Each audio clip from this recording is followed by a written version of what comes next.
There are some marriages where the couples are just so in love. It's like they're having a honeymoon for years and years and years.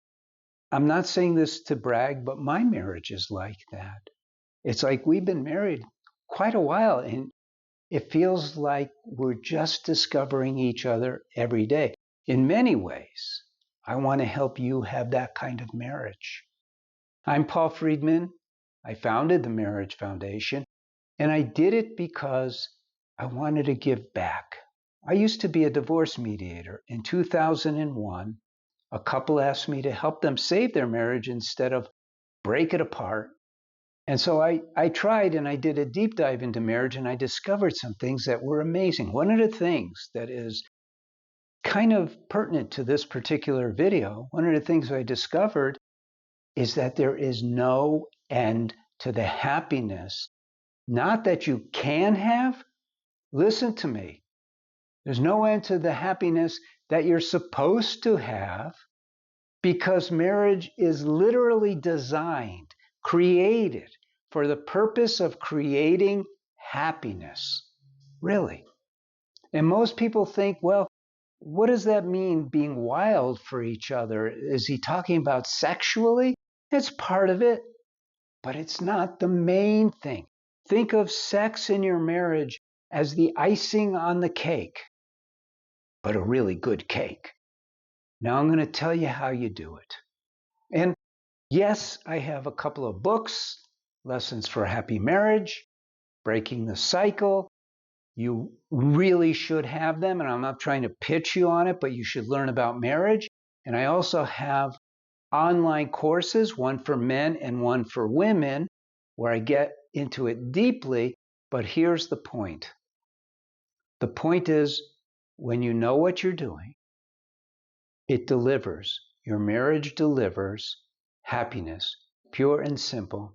And it's not fleeting happiness. It's not the kind of happiness that you experience when you get a raise, or you experience when you go on vacation, or you experience when you look at a photo that brings up beautiful memories.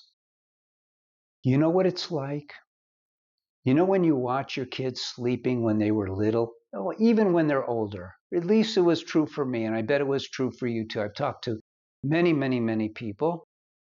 You go into the room and they're sleeping, and your heart opens up. It gushes with love. They're not doing anything. They're just there. Why? Why is that happening? It's happening because it's natural to feel that love. Yes, the love for your husband or for your wife is quite different from the love for your children, and it's different in ways that are cool. Let me describe this. The reason why we love our children initially, because we don't know them. When they're born, we don't know them, and yet we automatically embrace them wholeheartedly with everything. Why? Because we are compelled, and don't take this wrong, it's not a bad thing. God created this. We are compelled to take care of them, to nurture them, protect them, help them grow up, train them, guide them. It's a compulsion, and it's okay. Your parents had it for you. As soon as you were born, they go, oh my God, I'm so in love with this creature. Don't even know who you are yet. And that's how you feel towards your kids. But when you find your soulmate, this is so cool. I love this. When you find your soulmate, you're making a choice to love them. Sure, you feel that initial love where your hearts open up. And this is a very deep topic, and I get into it in both the books and in the online courses, and it's very cool. You found your soulmate. And we could say God set it up. That's a truth, and there's other elements too, but God set it up. So you found your soulmate. Well, you're not supposed to find your soulmate and then suffer. You're not supposed to have suffering in your marriage. You're supposed to have pure joy. Pure joy. But we're not taught how to be married. It's no one's fault. You might say that society has just not caught up with marriage yet. We have a lot of technical things, a lot of technological things that are incredible, not compared to the way it's going to be in another 50 years, but they're incredible now. But our education, when it comes to love, is way back. It's way back. But when I sought to help this first couple who I helped with their marriage, because I was a divorce mediator until 2001, and a couple asked me to help them save their marriage, I had to do a deep dive, and I discovered about marital bliss, this joy. And I discovered that the most important thing is to not interfere with the natural flow of love.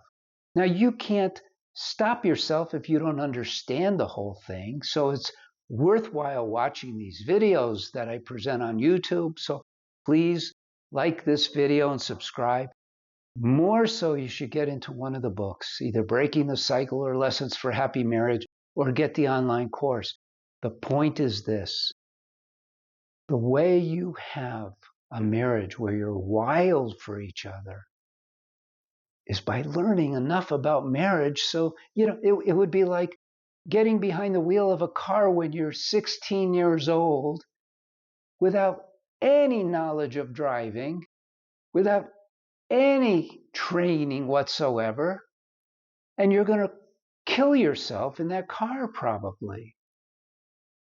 Marriage is the same. So many people get married, virtually everybody, not knowing how to drive your marriage. It's not really driving, but how to live your marriage. And so you enter into the swamp of marriage instead of the peak of love with your marriage.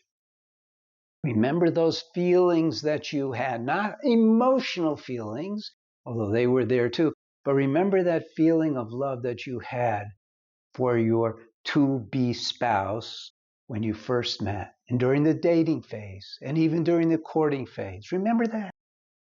You're supposed to have that constantly, and it grows. Why? Because love has no boundary.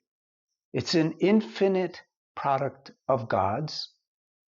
It's one of the most beautiful, it's probably the most beautiful gift that God has given us, that love. Why? Because it brings ever new joy. I can't say more about it than that.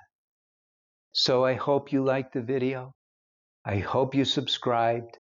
You may please leave a comment if you wish. I check them all. I'm so glad you stopped by. God bless you, and take care.